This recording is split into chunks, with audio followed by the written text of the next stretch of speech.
Sir ನಮಸ್ಕಾರ. ಇದೇ ರಸ್ತೆ, ಡಾಂಬರ್ ರೋಡಿಂದ ಒಂದು 400 ಮೀಟ್ರ್ ರಸ್ತೆ ನೋಡಿರಿ. ಹೋಗ್ತಿದ್ದೀವಿ.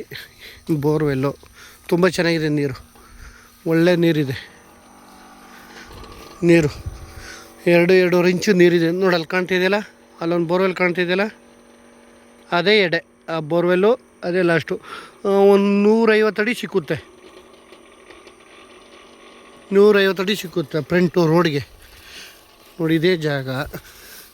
1 ಎಕರೆ 1 ಕುಂಟೆ, 50 ತೆಂಗಿನ ಮರ ಇದೆ, 50 ತೆಂಗಿನ ಮರ ಇದೆ. ಚೆನ್ನಾಗಿದೆ ತೆಂಗಿನ ಮರ ನೋಡಿ. ಈ ಕಡೆಯಿಂದ ಬಂದರೆ ಹೈವೇ ಕನಕಪುರ ಮತ್ತು ಮಳವಳ್ಳಿ ಹೈವೇ 1 ಕಿಲೋಮೀಟ್ರು. ಹಿಂಗೆ ಬಳಸ್ಕೊಬಂದರೆ ಒಂದು 2 ಕಿಲೋಮೀಟ್ರ್ ಆಗುತ್ತೆ. ಊರಿಂದ 1 ಕಿಲೋಮೀಟ್ರು. ಡಾಂಬರ್ ರೋಡಿಂದ ಒಂದು 400 ಮೀಟ್ರು ಜಾಗಕ್ಕೆ. ಜಾಗ ಮಾತ್ರ ತುಂಬ ಚೆನ್ನಾಗಿದೆ, ಸೂಪರಾಗಿದೆ ಜಾಗ ನೋಡಿ. ತೆಂಗಿನ ಮರನೂ ಅಷ್ಟೇ ಒಳ್ಳೆ ಸಖತ್ತಾಗಿದೆ. ಫಲನಂತೂ ಅದ್ಭುತವಾಗಿ ಕೊಡ್ತಿದೆ ಫಲ. ಜಾಗನಂತೂ ತುಂಬ ಚೆನ್ನಾಗಿದೆ. 1 ಎಕರೆ 1 ಕುಂಟೆ. ಇವರು 72 ಲಕ್ಷ ಹೇಳ್ತಿದ್ದಾರೆ ಲಂಸಮು. 1 ಎಕರೆ 1 ಕುಂಟೆಗೆ 72 ಲಕ್ಷ. ಮಳವಳ್ಳಿಯಿಂದ ಈ ಜಾಗಕ್ಕೆ ಕರೆಕ್ಟಾಗಿ 3 ಕಿಲೋಮೀಟ್ರು. ಮಳವಳ್ಳಿ ಸರ್ಕಲಿಂದ 3 ಕಿಲೋಮೀಟ್ರ್ ಆಗುತ್ತೆ ಜಾಗ. ಜಾಗ ಮಾತ್ರ ತುಂಬ ಚೆನ್ನಾಗಿದೆ. ಒಳ್ಳೆ ಬಾಕ್ಸ್ ಸ್ಟೇಪಲ್ಲಿದೆ ಜಾಗ,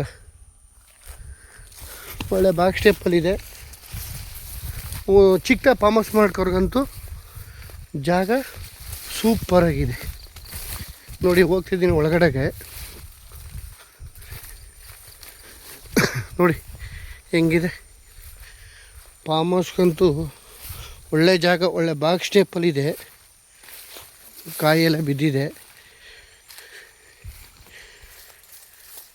ನೋಡಿ. ಅಲ್ಲಿ ಗಂಟ್ಲು, ಅಲ್ಲಿ ಏನು ಕಾಣ್ತಿದೆ ಅಲ್ಲಿ ಗಂಟ್ಲು.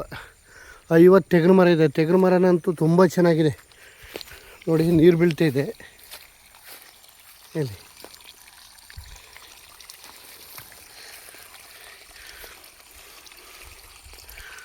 ಜಾಗ ತುಂಬ ಚೆನ್ನಾಗಿದೆ. 1 ಎಕರೆ 1 ಕುಂಟೆ. ಇವರು 72 ಲಕ್ಷ ಲಂಸಮ್ಮು. ಬೆಂಗಳೂರಿಂದ ಈ ಜಾಗಕ್ಕೆ ಒಂದು 95 ಕಿಲೋಮೀಟ್ರ್ ಆಗುತ್ತೆ. ಮಳವಳ್ಳಿಯಿಂದ 3 ಕಿಲೋಮೀಟ್ರು. ಇವರು 72 ಲಕ್ಷ ಹೇಳ್ತಾರೆ. ನೆಗೋಷಿಯಬಲ್ ಇದೆ, ಕೊಟ್ಬಿಡ್ತಾರೆ. ನಮಗೆ ತುಂಬ ಬೇಕಾದವ್ರದ್ದೇ ಈ ಜಾಗ. ಅವರು ಒಂದು ಸ್ವಲ್ಪ ಸಾಲಾಗಿಲ್ಲ, ಇದಕ್ಕೋಸ್ಕರ ಅವರು ಸ್ವಲ್ಪ ಮಾರಾಟ ಮಾಡ್ತಿದ್ದಾರೆ. ಜನರಲ್ ಪ್ರಾಪರ್ಟಿ, ಡೈರೆಕ್ಟ್ ರಿಜಿಸ್ಟ್ರಿಗಿದೆ. ರೋಡ್ ಬಿಟ್ಟೆ ರೋಡು ಇಡೀ ಜಮೀನಿಗೂ 25 ಅಡಿ ರಸ್ತೆ ಇದೆ. ಡಾಂಬರ್ ರೋಡಿಂದ 400 ಮೀಟ್ರು. ಕಾರ್ ಗೀರ್ ಎಲ್ಲ ಹೋಗ್ಬೋದು.